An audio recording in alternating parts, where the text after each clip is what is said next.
Good time now to bring a quarterback into the conversation. Brian Hoyer, welcome. Nice to meet you. Yeah, nice to meet you too. Thanks for having me on, Sam. We've spoken on SiriusXM, the opening drive, so great to see you put a face with a voice. We mentioned earlier in the show, Brian, the details about your resume that make you a specifically interesting voice in this conversation. When you hear people screaming for a rookie to go in, what goes through your head that you think might not be something that the rest of us without your experience are considering? Man, I mean, other than me, Josh McCown, and Ryan Fitzpatrick, I mean, you couldn't have went wrong asking any of us three. We've kind of seen it all. Now, the one thing I would say is, looking back on my career, man, I was nowhere near ready to play my rookie year, even though I was backing up Tom Brady. And honestly, I didn't feel comfortable being an NFL quarterback until I was going into my third season. And I wasn't playing a lot. Like I mentioned, I was a backup. And it's just so much weight to carry. I remember becoming the starter for the Cleveland Browns the first year. And obviously, everyone sees what happens on Sundays. But what goes into your daily life, the amount, and a lot of it I learned from Tom Brady, how he prepared, what he was thinking about each and every day. And then you get to the part, and I never even reached this, but like being the face of a franchise, the hopes and dreams all being put on your shoulders as a young player. I can't even imagine. Most recently, I watched it here in New England with Drake May last year. I was here when Mac Jones was a rookie and won the job in training camp. And so it's all, it's not a one size fits all approach. I think it's a case by case basis. How much can that guy take on? How much is the team ready to surround him and be the right team for him to be successful? And we've seen, I think now more than ever, we see these reclamation projects who are now starting to shine. And Baker Mayfield comes to mind. Number one, I think he's a top 5 quarterback this year, the way he's been playing. And, then just a few years ago, he was playing for the Carolina Panthers along with Sam Darnold when they visit us here in New England in training camp. And both of those guys couldn't make it stick in Carolina. So it goes to show you, and Solomon Wilcots has a great saying, it's about the garden that you get to grow in. And if you go to a fertile garden, I think you're more likely to have success. And if you go to one that's arid and hasn't been watered, and usually if these guys are getting drafted as high as they are, it's probably because the team's not great or in the right situation to surround them. So it's really not a one-size-fits-all approach. And I think it has to do with the team, the coaches, and then the player themselves. So talking about that garden, Brian, in particular with Jackson Dart being moved into the starting position, there seems to be some flowers that are sprouting. Malik Neighbors seems to be an excellent wide receiver.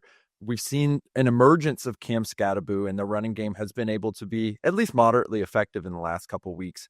Do you think that's a good setup? And what else do you think a quarterback needs in that garden to really be successful as a rookie? Yeah, I mean, those are two great skill players to pair with him. Obviously, young players, too, that will grow with him. It's not like they're, in their 4th or 5th year. I think that's the one good thing you see is they're all going to grow together at this point. Now, I would say, other than skill players that they have to go to, you want an offensive line that's going to protect the guy, right? You don't want him to be gun shy because he sacked a bunch. And I'm wondering if a big reason other than, just feeling the pressure is the Giants are hoping that maybe Jackson Dart's athleticism can maybe avoid some of the pressure that they're getting. I mean, we don't know. Only those people in that building will know. But also, I think it gets to a point, and I've been the veteran on the other side trying to hold off a rookie as well. And sometimes that weight, as much as you want to stay positive about it, it's not avoidable, especially in a city like New York. So for Russell Wilson, I mean, imagine going out there every week and being like, I want to play good because I want to win. But also, I know if I don't, there's a guy that they're clamoring for to bring in. And so the one thing I would say is I believe Brian Daboll is a great coach. If you really look at a guy like Josh Allen, who took a while to get to where he's at, he really started to blossom when Daboll got to Buffalo. And I think that's something to be said. You have a guy who has learned from a lot of great coaches and has a good offensive system, one that I'm very familiar with and I believe in. And I think you saw what Jackson Dart was able to do in the preseason, which gives a lot of people a lot of hope. But as we all know, the preseason is a different animal. I mean, it's vanilla coverages. They're not bringing these exotic blitzes. And then it's the day-to-day. How do you become a pro? On Tuesdays in New England, we'd meet with Bill Belichick for almost 2.5 hours. And that was just what we were supposed to do. That wasn't, what we were going to do on our own. And so it's just a matter of understanding, like, you're not just the quarterback. There's so much more that goes into it. And I think sometimes sometimes those young guys are a little naive to it, which can be a good thing, right? And then every once in a while, you get someone to come along like Jaden Daniels, who's just so poised, who has what my son would call aura, and the players respond to it. And I mean, every week last year, it just seemed like he got more and more comfortable. It's unfortunate now he had to sit out this past week, but hoping to see him continue to grow in that development. So I think, like I said, there's some guys who are really ready for it. I think Jaden played like what you would wrote better than me, like almost 60 games in college, as opposed to a guy like Drake May, who maybe have played like 22 or 23. And so now all of a sudden you're out there, and I was talking about it on our podcast today. Like, Drake May is so big and so athletic. Some of the stuff he got away with in high school and in college, he's finding out, like, I can't be surrounded by 3-4 defensive linemen in the pocket and be like, oh, I'll just flick the ball to the running back. It just doesn't work at this level. And so there's that learning curve as well. What, in your experience, are the toughest parts of the game? Where is the learning curve biggest for these rookies? I think the majority, or the biggest curve, is just how different each week is. I mean, the variety of defenses you're seeing, the variety of game planning that's being put in, and it's really, 17 one-week seasons. And so what worked last week against the Minnesota Vikings may not work the next week against the Houston Texans, and you have to be able to adapt. And I think, there's some coaches who do a good job of handling that. I saw a great article, and maybe you guys could look it up and reference it, but they were talking about just how to foster an environment around a young quarterback. And they talked about the Commanders and what Dan Quinn was able to do. He's like, we laid it all out. We wanted to have a great backup quarterback in the room who would push him, but would also be supportive and help him and teach from his experiences. We want a great coaching staff that was going to be able to not only work on him fundamentally, but learning defenses and all of those things. And we also wanted him to earn the job. We didn't want to give it to him, so he would go out there and earn it in front of his teammates. And so I thought their plan for Jaden was really good. And they even talked about, I think, look, we didn't want him to have to be too much of a leader in year one. We wanted him to focus on his job and have a Bobby Wagner, have a Zach Ertz, have these guys around him. And then now, as he steps into year two, he's established himself. The guys trust him. They believe in him. Now he can take more of that leadership role. And so, I think they've done a tremendous job with building. And you talk about, kind of fostering that garden around him. And then they go in, they trade for Laramie Tunsil. They get Deebo Samuel. They realize he's on a rookie contract. He's proven that we can believe in him. Let's go build and put some more pieces around him.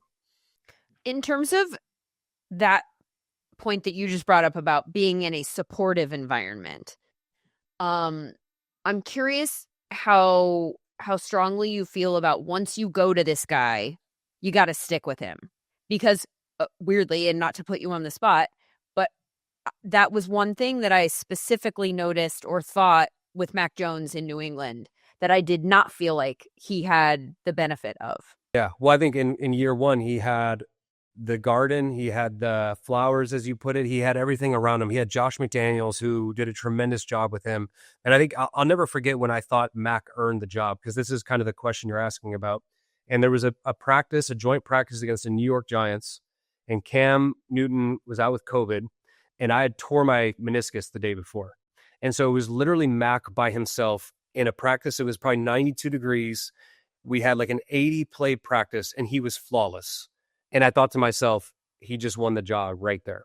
And he proved to the team he was mentally ready. He competed his butt off against the New York Giants. I mean, this was his first time, obviously, in a controlled environment, but going against the first team guys of an NFL team. And I mean, he was very, very good. I remember he had an interception, and he was able to move on from it, like a big thing. How does a guy handle adversity? Some of these guys don't have a lot of adversity in college. And I was like, I walked away thinking like he earned the job that day. And so I think in year two, what happened was, Josh leaves for Vegas, and now we have a new setup, a new dynamic, and we're trying to figure everything out. And then all of a sudden he starts to, question things, and it went downhill really quickly. And so, I look at a guy like Bryce Young last year. When they benched him, I'm like, God, you just drafted him with the first pick just a year ago. How's this going to go? But it showed his resiliency, right? He watched Andy Dalton. I mean, how valuable was it for him to watch Andy Dalton kind of take the reins for a little bit and learn how a veteran guy who's done it before, just operates? He had never seen that before.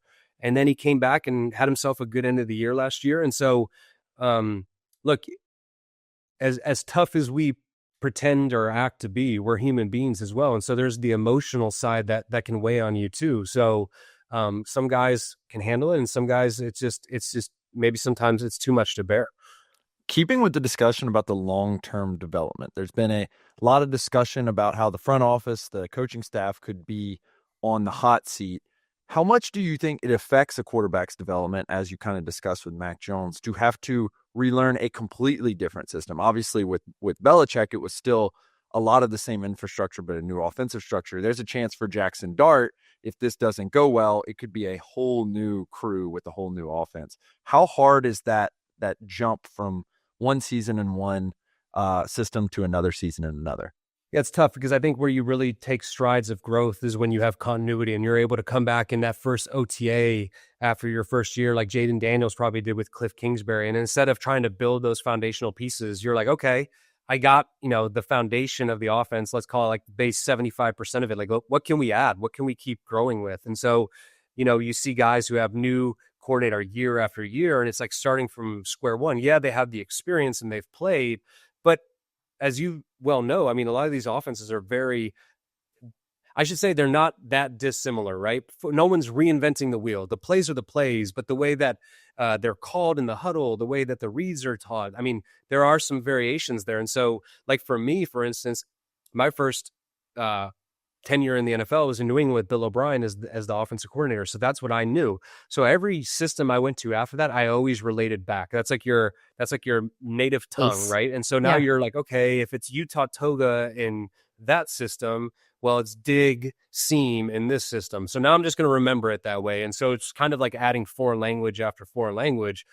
So that I would say is like the hardest part, because there's a lot of terminology you have to break down. And then playing football is playing football, but I could be taught how to read a play differently from Kyle Shanahan to Josh McDaniels. And so now how do you retain that and do it the way that coach wants to do it? And so I think you kind of get set in your ways a little bit with what you first learn, and then how adaptable can you be?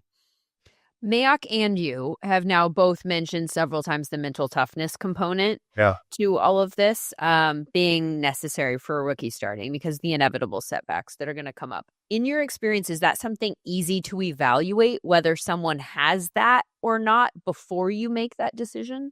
I mean, if they could evaluate it, I think Tom Brady would have been the first pick in the NFL as opposed to 199. And so that's the thing, the nuance with all of sports and with all of the position players, with everybody, but with quarterback more than ever. I mean, how does Brock Purdy end up as Mr. Irrelevant? Because there are certain things that you can't evaluate unless you go and meet with the guy and have a feeling. And how many people are going to go and draft the guy in the first round off of a feeling when he's got a 5th round grade when it comes to skill level or production or whatever it might be? I mean, how did I, as an undrafted free agent, last 15 years in the NFL? Well, I knew how to digest a playbook, and I could figure it out, and I could go out there and execute and try to get better. And so each person is different. And I've seen, and I'm sure everybody's seen, guys who are immensely talented who it just doesn't work out for whatever reason. Maybe it's a bad situation. Maybe they can't retain information. Maybe they've never had to handle adversity. And now all of a sudden they're hit with it and they don't know how to deal with it.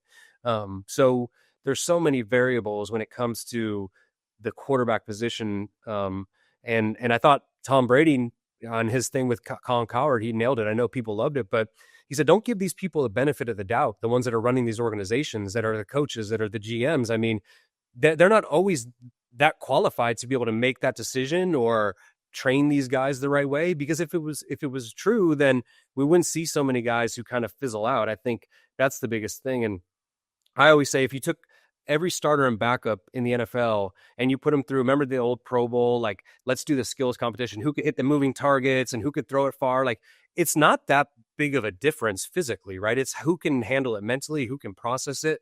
There's going to be the 5 to 9 guys who are elite throwers of the football, the Aaron Rodgers, the Patrick Mahomes, the Josh Allens, the Justin Herberts, that will, Matt Stafford, who could really separate themselves, but everybody else is kind of going to be in that same category. And so I think so much of it is here and here.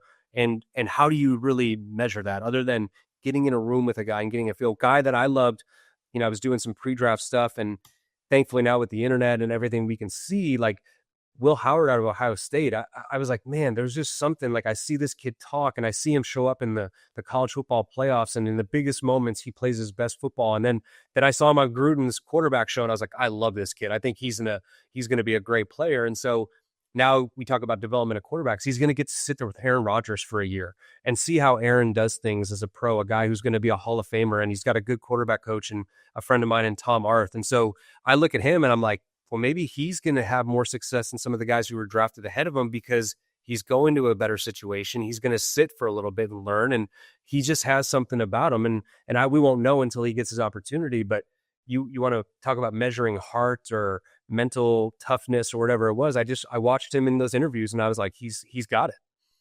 So going from the macro, the mental toughness, to the micro, you mentioned that it's a 1-week season, and there was an interesting bit on the broadcast about how Jackson Dart was Patrick Mahomes last week in preparation. It was always my favorite week on scout team. I tell Pat all the time, I'm like, I attempted one behind my back this week. I dropped back 20 yards and threw it as far as I could, and he would always get a laugh out of that. But man, when you're Patrick Mahomes on scout team, there's really no rules. Right. So definitely with you mentioning that, there's no rules, and now he's going to a rule set with all of his teammates and a rule set governed by the defense and checks. What is the mental process starting at the beginning of the week of flipping that switch to go from I'm trying to give someone a look to it's time to execute on Sunday? Well, one of the greatest things for me, at least early in my career being a scout team quarterback in New England, we were not the team that said, hey, throw a few interceptions to these guys today to make them feel good. If anything, Bill was like, tear these guys up. So I want to know where the weaknesses are. I want them to know where the guys might try to throw the ball in these certain zones or man coverages. And so I was encouraged to play well on scout team. If I just threw not a shitty interception, a bad interception, I would get called out for it. It was like they're not going to do this, or why would he throw it there? And I remember watching a thing about Aaron when he was backing up Favre. He's like, I took scout team and learned, what can I get away with? Can I fit an in cut into a tight hole? And so I think you get that. You learn like the speed of the game. How much can I push it? Now you shift to being the starting quarterback. You keep that in the back of your mind, but now everything is about making sure you're efficient, making sure you protect the football, all of those things. And look, it's going to be the guy's first time in an NFL game and first season. There are going to be growing pains. Even Jaden Daniels, in the amazing year he had last year, he had that. The biggest thing is, how do you learn from those and not be a mistake repeater? I think that's what I love from Drake May, watching him, obviously being up here in New England. He doesn't tend to make the same mistake twice. Now, he's making mistakes still, but usually he doesn't make the same one over and over again. And when you see that from a young guy, it makes you believe that eventually he's going to get to the point. I mean, look, I think Josh Allen's the greatest quarterback in the NFL right now, but it took him a while to get to the point where he knew how to turn on the plays where he extends it and throws it across his body, and when to pull back. And I think there's a fine line, especially with the way we're training quarterbacks now, right? It's good to be athletic. It's good to use that athleticism, but at a certain point, you don't want to use it to your disadvantage. So a guy like Caleb Williams, I mean, he played incredible the other day. A lot of his throws were in rhythm. He didn't have to try to extend a play and make a hero play. And so you don't want to coach out the athleticism from these guys, but you also got to make them understand, like, look, it's okay sometimes to throw the football away or to take a sack. I mean, those are things that maybe sometimes they've never been taught that. So, but it's just, I mean, there's so much that goes into it. And I think everybody has their own time when they're ready. I mean, ideally, I think how the Chiefs treated Mahomes in his rookie year, and he got to be there with Alex, and I saw him in this preseason. He's like, I can't thank Alex Smith enough for what I learned from him. And then he got to play in that last regular season game. And then all of a sudden, boom, he came on the scene, and it was like no one had ever seen someone come on and be so explosive and ready to go. And so I think that's probably the ideal situation, but that's a 1 in a million situation, to have a guy who can play and be a winner for your team and also be great to the young guy in the room and then move on to somewhere else. So it's definitely unique to each place. I talked to Kurt Warner in preparation for this podcast because he's been in this specific situation on both sides, right? And in New York, coincidentally, he was in this situation as the veteran when they put in Eli. And one of the things that he mentioned there was, and it kind of goes back to the support and the environment being good.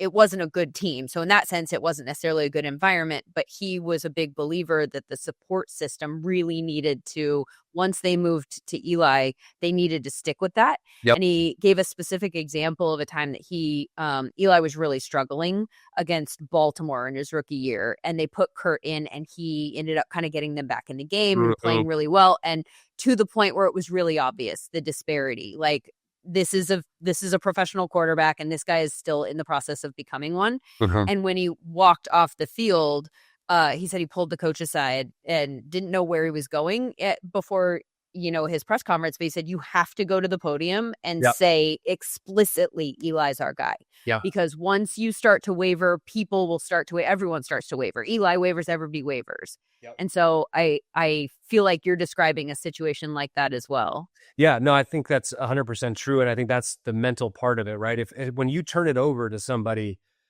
like, at least for the rest of that season, you got to ride with the highs and lows. I really believe that. I mean, I didn't have the same scenario, but when I was in Vegas for my last season, Jimmy G got hurt, and I was the backup, but they decided to go with Aiden O'Connell. He had a really good preseason, and I think the fans wanted to see him play, and so he leapfrogged me. And I love Aiden; he's a great kid, and he had a rough first half against the Chargers in that first start. And one of the coaches came up to me at halftime and was like, "Hey, be ready to go." And I go, "Look, this is my 15th year. Don't do this to this kid, okay? Let's let him get back out there and fight, because once you do that, do you know what that's going to do to his confidence going forward?"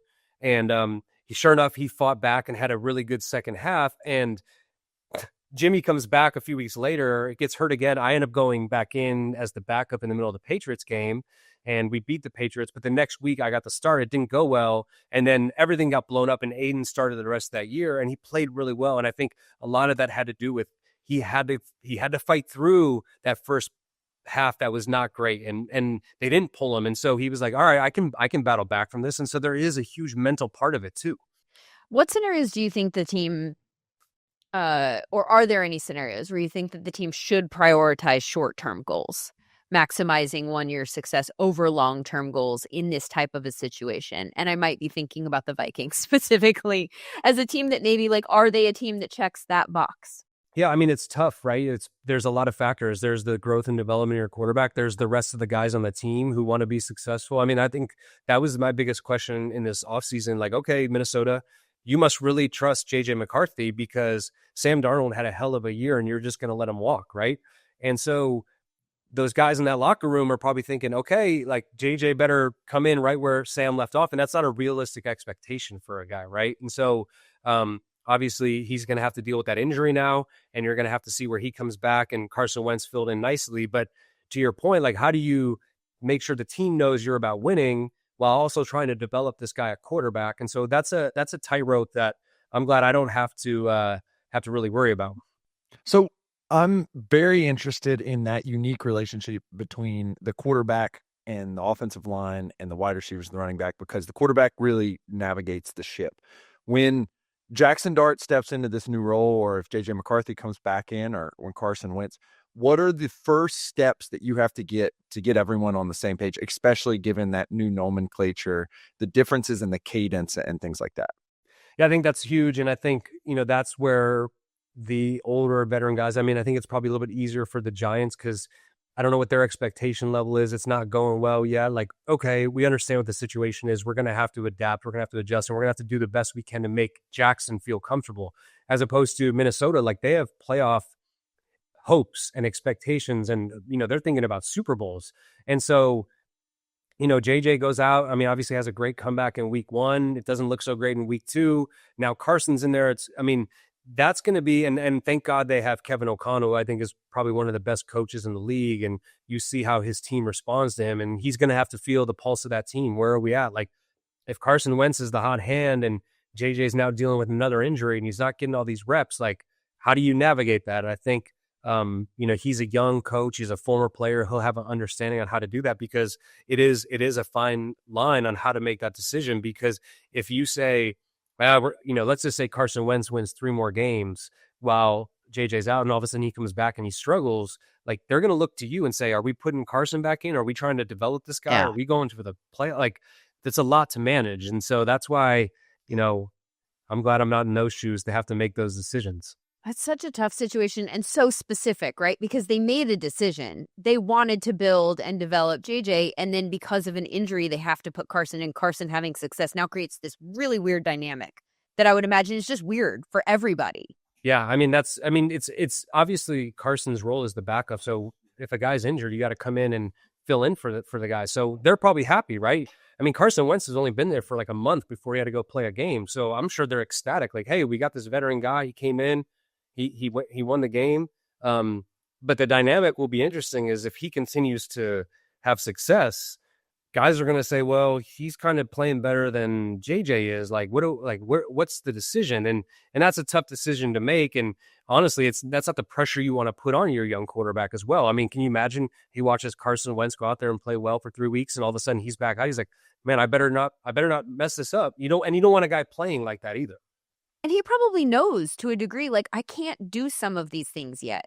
Like, Sure. that's natural. Like, you want to think like, yeah, and that's different than being confident.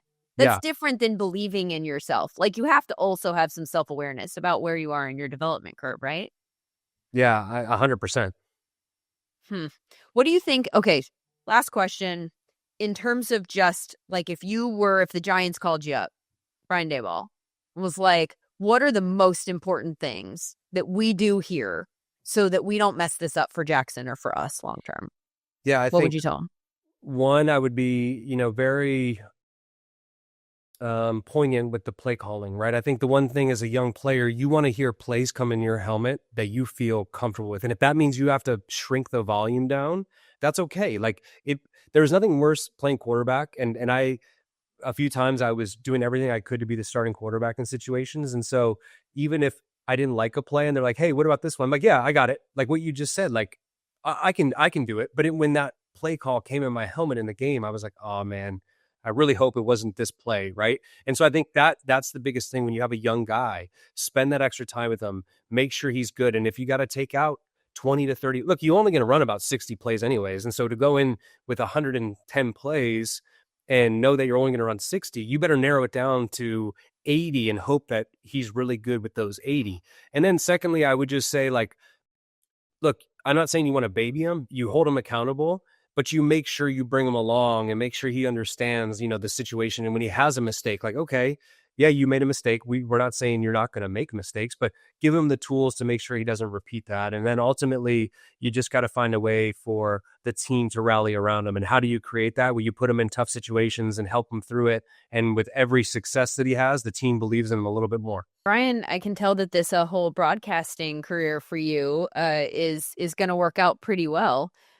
Where can we hear you now? So like I mentioned before, Sirius XM NFL Radio, Thursday morning, 7 to 10, opening drive with Solomon Wilcots. I do a fun podcast with my former teammate, David Andrews. It's called The Quick Snap.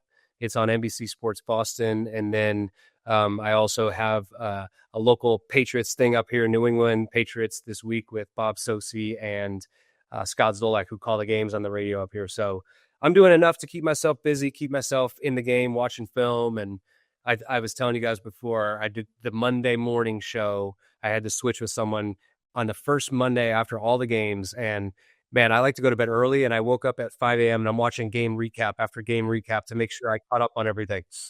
Monday morning. That's the toughest turnaround, man. Yeah, you got to know sure. everything real quick. Yeah. Thank you so much for your time. Your Yeah, no perspective problem. is really valuable here, I think. Awesome. Thanks for having me.